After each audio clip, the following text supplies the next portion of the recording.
We've got breaking news out of the NBA where 76ers star Joel Embiid is set to undergo a procedure on his left knee. The procedure will reportedly repair a torn left meniscus, which Embiid suffered during Tuesday's loss to the Warriors. There is currently no timetable for the reigning MVP's return, but he's expected to miss an extended period of time. As a result of the surgery, Embiid will not play a minimum of 65 games this season, rendering him ineligible for postseason awards and all NBA teams.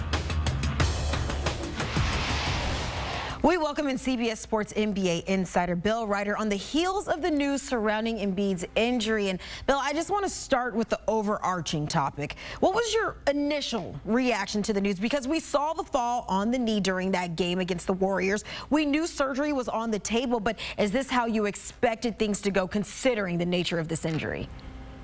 Yeah, I think, Kiana, this was the expectation, unfortunately, once we got news that there was some sort of meniscus injury, tear, whatever it is. The team is being very strange about communicating exactly what's going on. But it seemed like a procedure is what they're calling it. A surgery is almost certainly more likely what we're facing. This was going to be the outcome. And to answer your question, my initial reaction is there potentially, maybe even probably goes one of the great seasons we've seen individually in NBA history. I don't think it's exaggeration to say that what Embiid had been doing was extraordinary. And with his absence, for however long it's going to be, and there is a sense within the team that it's going to be a while, however long it's going to be, rest of the season or a big chunk of the season, it certainly endangers a Sixers team that I think had a real chance, past tense, to be a real contender. I want to jump into that for just a moment, but I want to go back to what you said, just looking at what Embiid was able to do this season. I mean, it's been a spectacular season for him, but now he's not making that cutoff for that 65-game threshold. What's your thoughts on the rule? Do you still feel like it's an adequate rule? Because considering the monumental efforts we have seen, especially as of late, where do you lean with how this rule kind of dictates what he's possibly awarded for? Yeah, I'm a contrarian here. A couple things. I think the rule's fine. Look, had Embiid played 65 games and been the MVP, it would have been the third fewest games played in the history of the award. Now, I'm a voter, so if they want to go back to just letting us decide, we can certainly weigh that up. I actually, Kiana, don't think Joel Embiid played this game because he wanted to be the MVP. You look at the number of games he had left to miss that mark. He wasn't going to get there. They were going to rest him. I think he played because they lost a few games, because it was an NBA game on national television, because they're trying to keep pace with the teams at the top of the Eastern Conference. I take Embiid at his word when he said he wasn't chasing an MVP. He was chasing an NBA championship. And again, I don't think he was going to play every game but 5 of them had he played that game. So I'm okay with the rule itself. But it is certainly putting it under a stark light, given the fact there are people who believe he played for that reason. And it just reminds us that load management, or whatever you want to call it, you have to use it in balance with trying to stay healthy, because Embiid's a guy that has had a history of not being able to stay on the court. He played maybe when he shouldn't have. I mean, he was limping out there. Also a freak injury with Kuminga falling on his leg. And now we're discussing when he's going to be back, if he's going to be back, and what it means not just for his season, but for the Sixers season. Okay, well, looking at kind of the big picture in Embiid's career, I mean, I know I've talked to some people who played in the NBA, and they told me about similar injuries that they have suffered and that long-term effect. But how concerned do you think the Sixers are with Embiid's long-term health? Well, I think right now they're focused really on the short term in my conversations with them. But the good news is, I don't know if it's good news. I mean, he has had injuries before, and he has a history of serious injuries. And I guess on the flip side of that, or if you want to be a glass half full kind of person, he has returned from those injuries. He's had remarkable seasons. He won the MVP last year, as we've discussed. He had an incredible season last year. Remember, this is a guy, when he came out of Kansas, fell all the way to number 3. Should have been the top pick in the draft, because people were worried whether he'd ever be healthy. So I think if the procedure goes well, if the surgery goes well, if it's successful, despite his age, I'm sure there's some optimism that he'll be able to get back out on the floor and be successful. It just, I think, reinforces the concerns we've always had, which is his inability to stay healthy over the course of a long and grueling NBA season. Well, you said that you didn't really see Embiid being able to kind of hit that 65-game threshold at where he was, as we said, in the beginning of February.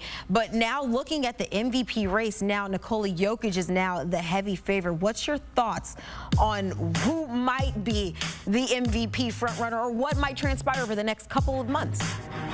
Yeah, Jokic it would be the person, if I were putting money down, that I would bet on. I mean, this is a guy who's obviously world class. I think Shai Gilgeous-Alexander is somebody to maybe not quite cross off your list. Depends how the Thunder play down the stretch and where they finish. And I'll say this too. I mean, I know it was a little bit further ago, but last year in December. Now I know we're in the early part of February, but in December, Embiid was something like 15-1 or 18-1, and folks have kind of written him off.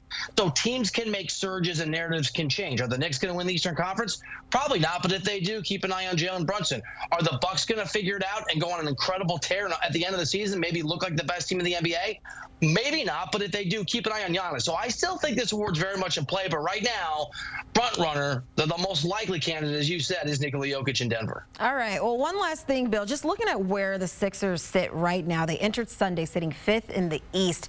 How do they stay afloat without Embiid for the foreseeable future? And I'm talking whether that's what they have on the roster now. We look ahead. Trade deadline literally a few days away. What are your thoughts on what the 76ers can do, or if you think they're sustainable to be able to be without Embiid for who knows how long at this point?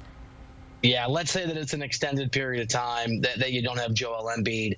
Whatever that looks like, I think the answer, Kiana, is that Tyrese Maxey has to be the star of this team. And by the way, he's put up some numbers in the games and even the last few days that Embiid has been out. That's number one. Nick Nurse, obviously now the head coach with Philadelphia, they're going to have to play extraordinary defense to make up for what's going to be a lack of offensive excellence without Joel Embiid. And I also know that Embiid's a defensive machine.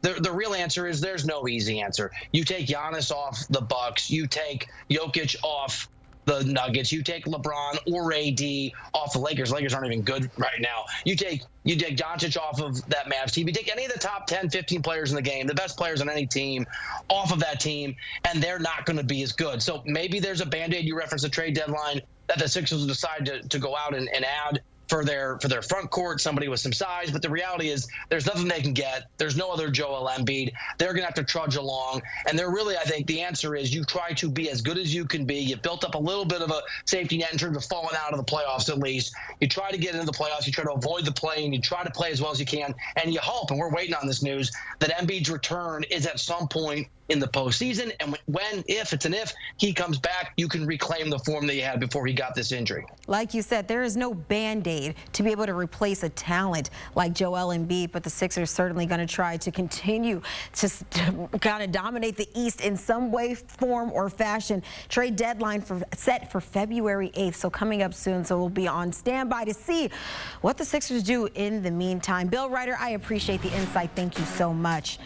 And taking a look at the Sixers with and without Embiid in the lineup this season, well, it's pretty stark changes right here when you're looking at their win and loss record, 26-8 with him in the lineup without 4-10, averaging over 121 points per game, down to 113, just over 113.5 when he's not in the lineup. Their field goal percentage taking a slight dip to 45% from 49, and three-point percentage 38 going down to 34, but nonetheless, we've seen some outrageous performances from Joel Embiid.